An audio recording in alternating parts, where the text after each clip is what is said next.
El Sello es un grupo cristiano de excelencia, no religioso, con alta enseñanza, bajo la guía y poder del Espíritu Santo, comprometido a demostrar el amor con hechos, involucrado con pasión en buscar a Dios, en compartir con otros el maravilloso regalo del perdón de pecados y vida eterna en Jesucristo y en ver vidas cambiadas. Venga y descubramos todo lo bueno que Dios tiene para nosotros.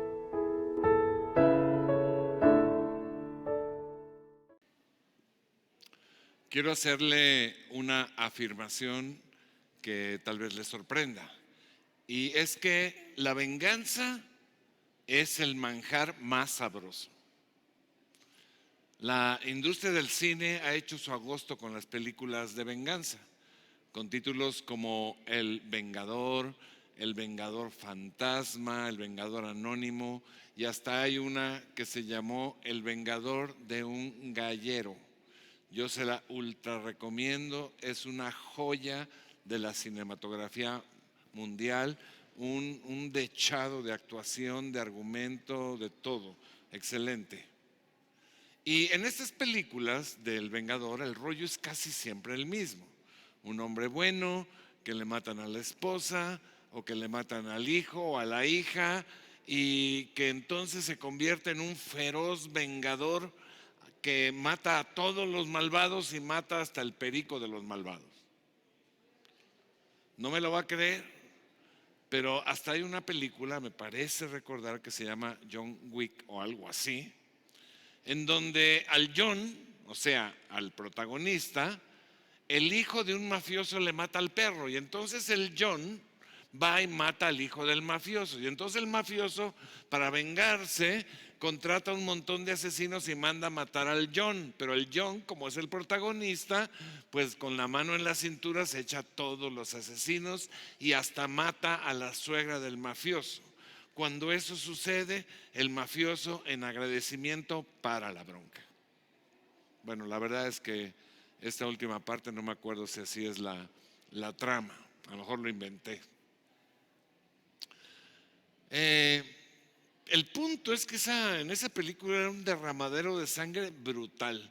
Mataban, salpicaban, balaceaban decenas o muchas personas y yo estaba con mis palomitas y las volteé a ver y estaban todas rojas y pensé que era salsa Valentina, pero en realidad era sangre. Hasta me tuve que ir a cambiar la ropa.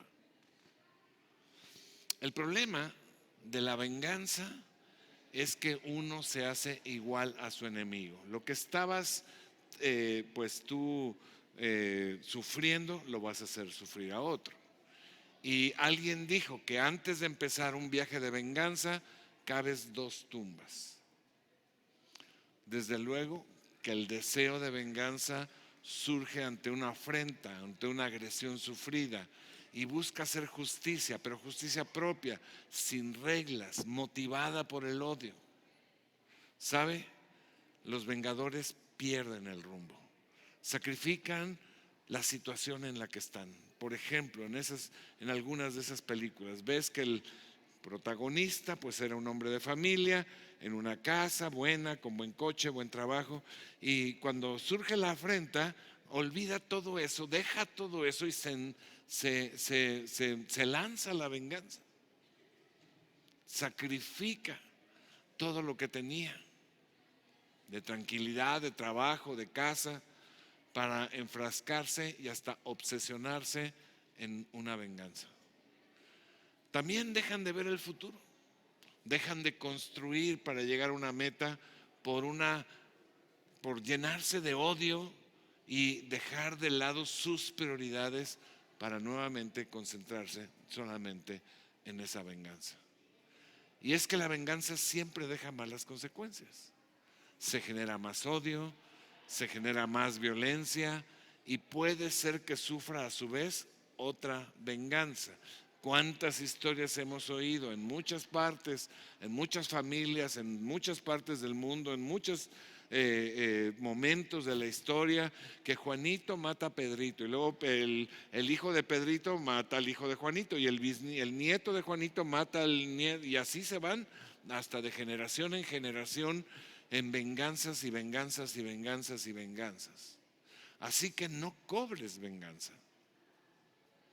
Entonces, ¿la injusticia va a triunfar?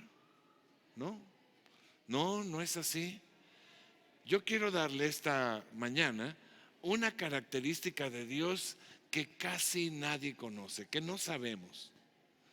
Y quiero que me acompañe con su Biblia al Salmo 94:1. Y dice la palabra: oh Señor, Dios de venganza, oh Dios de venganza. Sí, como lo está oyendo, aunque usted no lo crea, en la Biblia Dios es llamado Dios de venganza. Y esto es lo que quiero explicarle hoy. Por un lado, tanto en el hebreo como en el griego bíblico, las palabras que se traducen como venganza tienen como su significado principal la idea de un castigo justo. Castigo justo. Por otro lado, a diferencia de nosotros, Dios nunca toma venganza por odio o por motivos impuros. Su venganza es un castigo justo. Es aplicar la justicia total en la vida de las personas.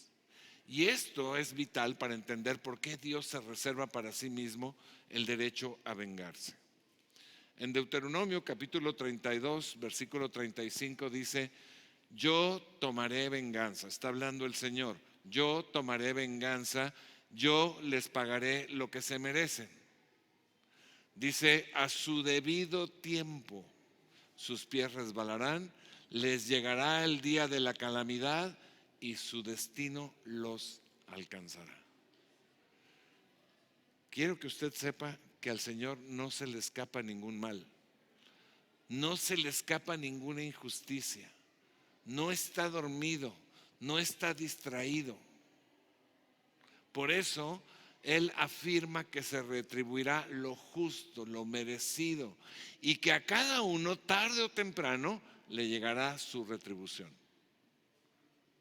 Así que Dios nos da instrucciones muy claras al respecto. Acompáñeme a Proverbios 20:22. Dice la palabra: no digas me voy a vengar de este mal. Espera a que el Señor se ocupe del asunto. Aquí hay dos cosas muy importantes e interesantes. Primero dice: no digas me voy a vengar. Dios espera que no solo no te vengues, es que ni siquiera lo pienses, no lo digas, no lo planees, no lo masculles. Y dos, espera a que el Señor tome venganza. Esperar es tal vez la tarea más difícil porque somos impacientes, especialmente cuando vemos que el que nos causó el daño aparentemente, y reitero y subrayo aparentemente, no sufre ninguna consecuencia. El apóstol Pablo escribió en Romanos capítulo 12, versículo 19: queridos amigos, nunca tomen venganza. Dejen que se encargue la justa ira de Dios, pues dicen las Escrituras: yo tomaré venganza, yo les pagaré lo que se merecen, dice el Señor. Así que no tome venganza. Dios pagará justamente lo que se merecen los malos. David, un hombre recto, un hombre imperfecto, pero un hombre conforme al corazón de Dios, se negó a tomar venganza de Saúl. Aunque David era el inocente, había sido agraviado, tenía razón, pero David se sujetó a la orden que Dios le dio de renunciar a la venganza y confiar en Él. Y déjeme explicarle esto que es muy importante. La venganza o justicia de Dios se aplicará a los malos de manera doble. Se aplicará aquí en la tierra y se aplicará en la eternidad. Dice Proverbios 11:31: si los justos reciben su recompensa aquí en la tierra, cuánto más los pecadores perversos. aquí en la tierra. Como decía, esperar a que el Señor se encargue del asunto a veces nos desespera y parece, solo parece, no es la realidad que los malos no tienen ninguna consecuencia de sus actos en esta tierra, pero sí la tienen, aunque no la veamos o no la sepamos, porque la gente es especialista en guardar las cosas que no le conviene que se sepan.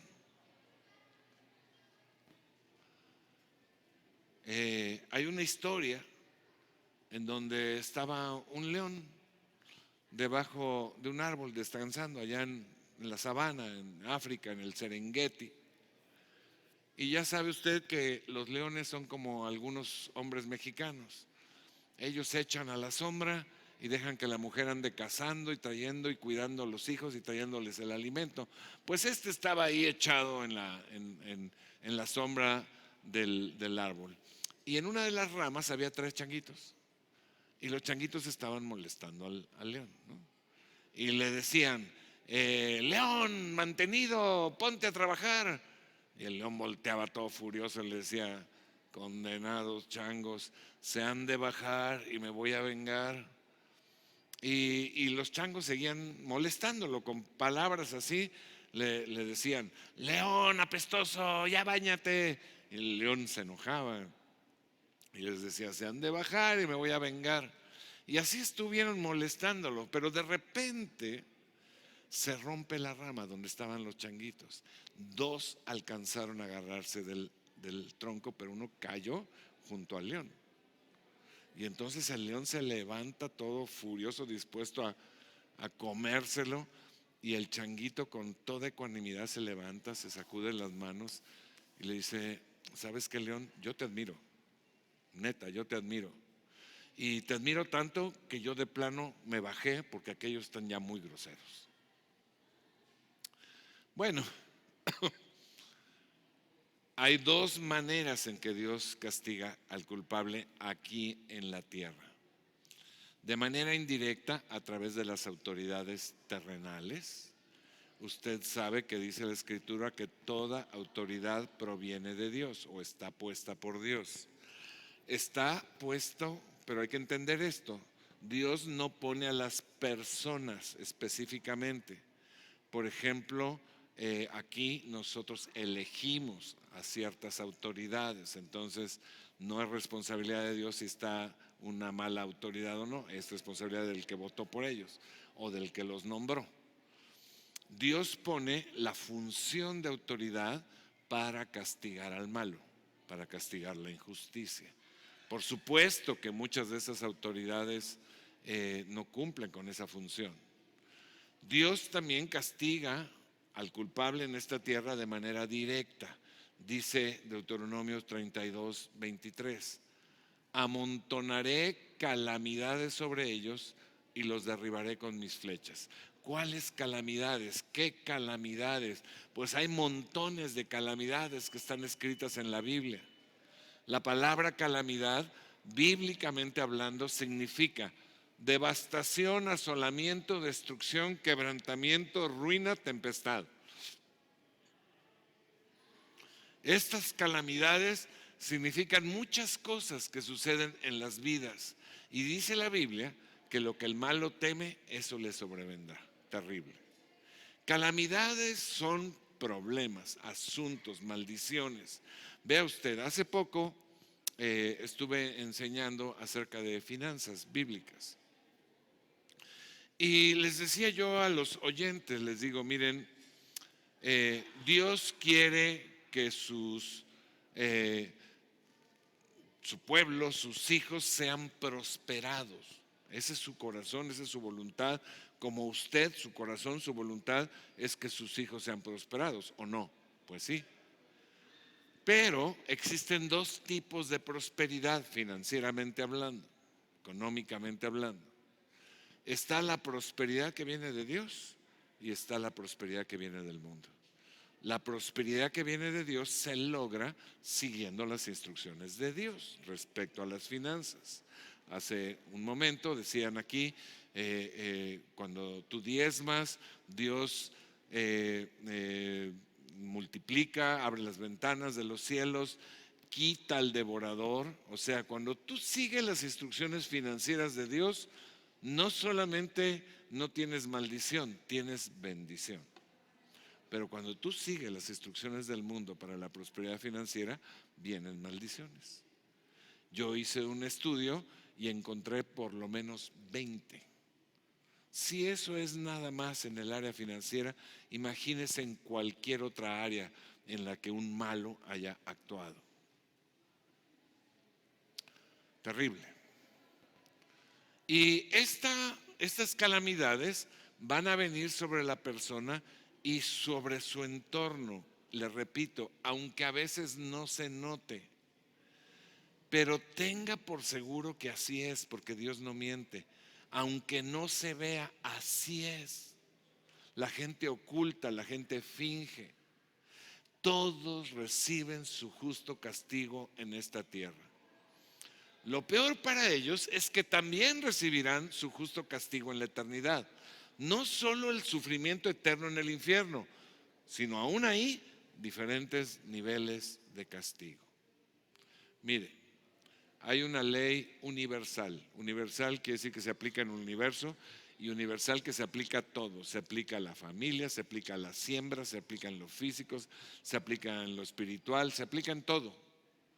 Dice Gálatas capítulo 6, versículo 7. No se dejen engañar, nadie puede burlarse de la justicia de Dios. Esta es la ley. Nadie puede burlarse de la justicia de Dios. Y luego lo expresa de una manera que nosotros podamos entenderlo.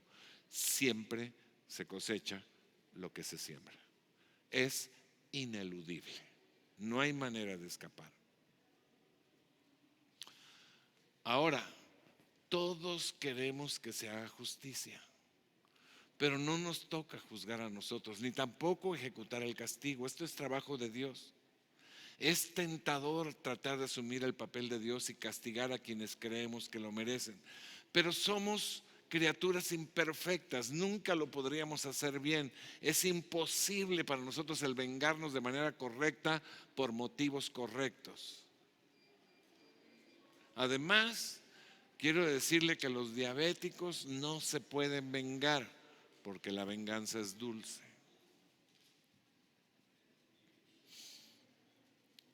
Algunos creen que sí podemos vengarnos porque la Biblia dice ojo por ojo. Sin embargo, hay dos problemas con eso. Primero, esa ley del antiguo Israel no daba permiso para vengarse. Era una ayuda a los jueces para imponer castigos adecuados, equivalentes, justos. Pero cuando Jesús, nuestro Señor, Salvador, vino a esta tierra, además cambió el sentido de muchas cosas. Cambió al sentido real, al sentido del corazón de Dios. Jesús no se vengó de las personas que lo persiguieron, ni de los que lo crucificaron, ni de los que lo atravesaron. Él estableció perfectamente el ejemplo. Y refiriéndose específicamente a esa ley, dijo que cuando nos hicieran algo, pusiéramos la otra mejilla. Algunos lo han interpretado como ser cobardes o dejar que abusen de uno, pero lo que Jesús estaba diciendo es: déjame a mí la venganza. No te pelees, déjame a mí la venganza. La venganza hay que dejársela al Señor. ¿Qué nos toca hacer a nosotros? 4 cosas. Algunos profetas, hombres y mujeres de Dios, cuando tú lees en la Biblia, clamaban por venganza, pero no estaban clamando por la venganza propia, estaban clamando porque Dios hiciera justicia. ¿Qué podemos hacer nosotros para que Dios ejecute su venganza? La va a ejecutar de todas maneras, pero ¿qué podemos hacer nosotros? Primero, perdonar. Perdonar. Marcos 11:25 dice: pero cuando estén orando, primero perdonen a todo aquel contra quien guarden rencor, para que su Padre que está en el cielo también les perdone a ustedes sus pecados. O sea que si no perdonas, no eres perdonado. Está fácil la ecuación, ¿no?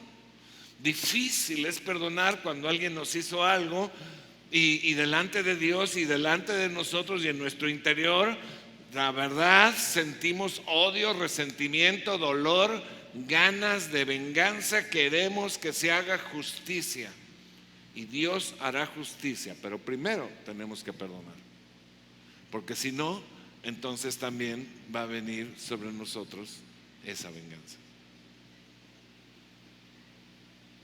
Perdonar no es un sentimiento, nadie siente perdonar. Perdonar es una decisión, entendiendo cuál es el corazón de Dios y entendiendo la trascendencia. Si yo perdono, Dios me perdona.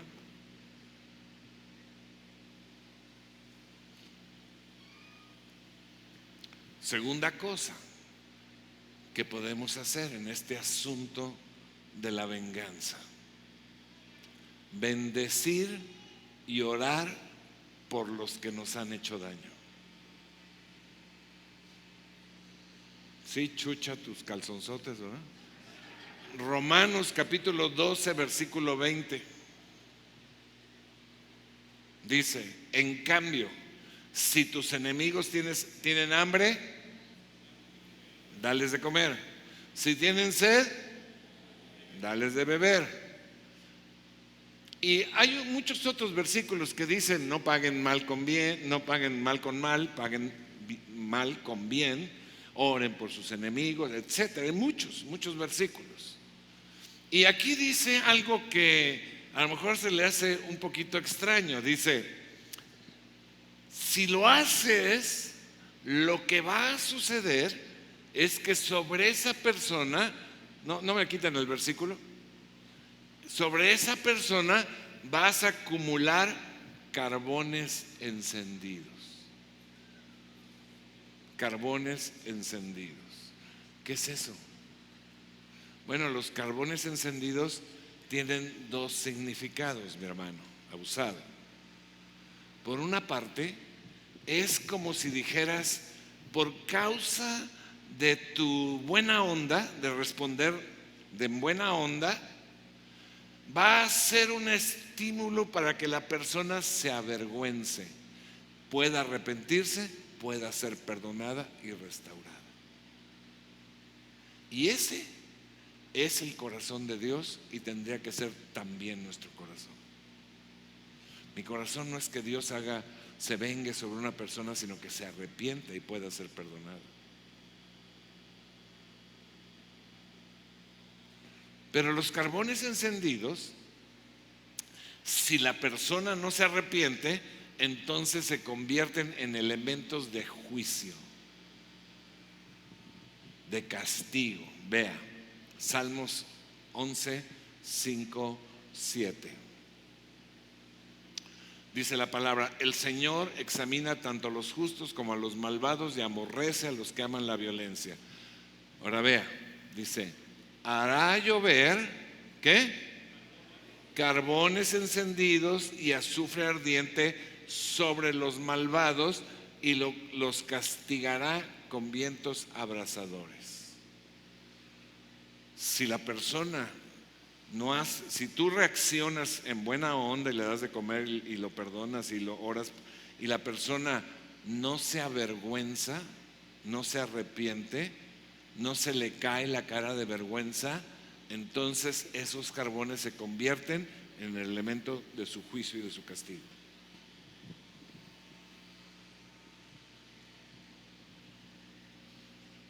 Mi hermano, en lugar de que sigas pensando en la venganza, en lugar de que sigas siendo víctima del odio, de la ira, puedes confiar en que Dios conoce el panorama general de lo que sucedió y va a hacer justicia. Amén. Tercera cosa que podemos hacer: alabar y servir al Señor. Vea esto, Salmo 149, versículo 6. Esto está bien, bien picudo, de verdad, este pasaje. Dice, que las alabanzas de Dios estén en sus labios y tengan una espada afilada en las manos. Vea, la alabanza se convierte en una espada afilada en las manos. ¿Para qué? Para tomar, ¿qué? ¿Para tomar qué?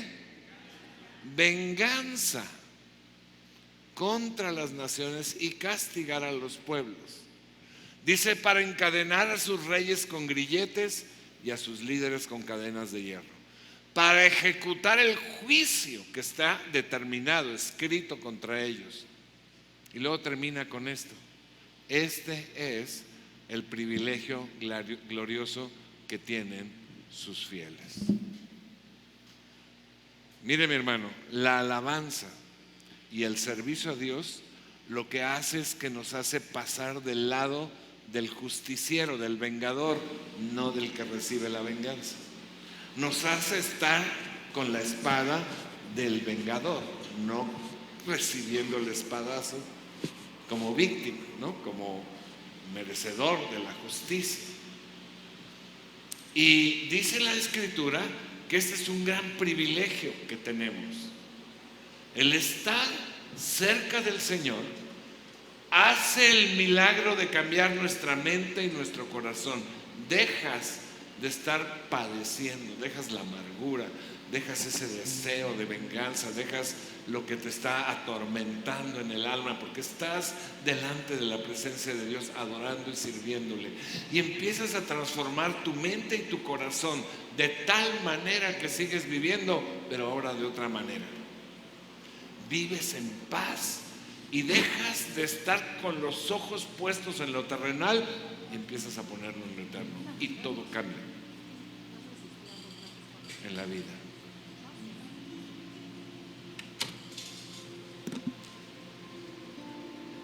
La cuarta y última cosa que podemos hacer en este asunto de la venganza, ya lo dije, es esperar en el Señor. Esperar en el Señor. Esperar en el Señor tiene dos significados también. Por un lado significa que tú creas, que tengas fe, que estés seguro, que confíes en que Dios va a tomar venganza. ¿Tú lo crees? Pues yo espero que sí. A veces lo decimos como un acto de incredulidad, honestamente, ¿no? Como pues ojalá, pero no creo, aunque ojalá, ¿no? Pero esperar en el Señor quiere decir, yo estoy seguro que Él lo va a hacer. Y por otro lado, esperar en el Señor quiere decir que esperes con paciencia, no te desesperes. Los tiempos de Dios, los momentos de Dios son diferentes a nuestros tiempos. Y Dios va a ejecutar su venganza en el mejor tiempo, de la mejor forma. Y esto es esperar en el Señor. Esperar en el Señor es no actuar por impulso. La gente que actúa cuando está enojada hace cosas de las que después se arrepiente. Sin embargo, quienes lo piensan, quienes lo meditan, generalmente toman buenas decisiones. Y la mejor decisión es esperar en el Señor. Así que si tú sufriste afrenta y nació en ti el deseo de venganza, quiero que sepas que Dios lo va a vengar. Dios lo va a vengar. En tiempo y forma. De la mejor manera. No por odio. Esperando que la persona se arrepienta, pero también en justicia.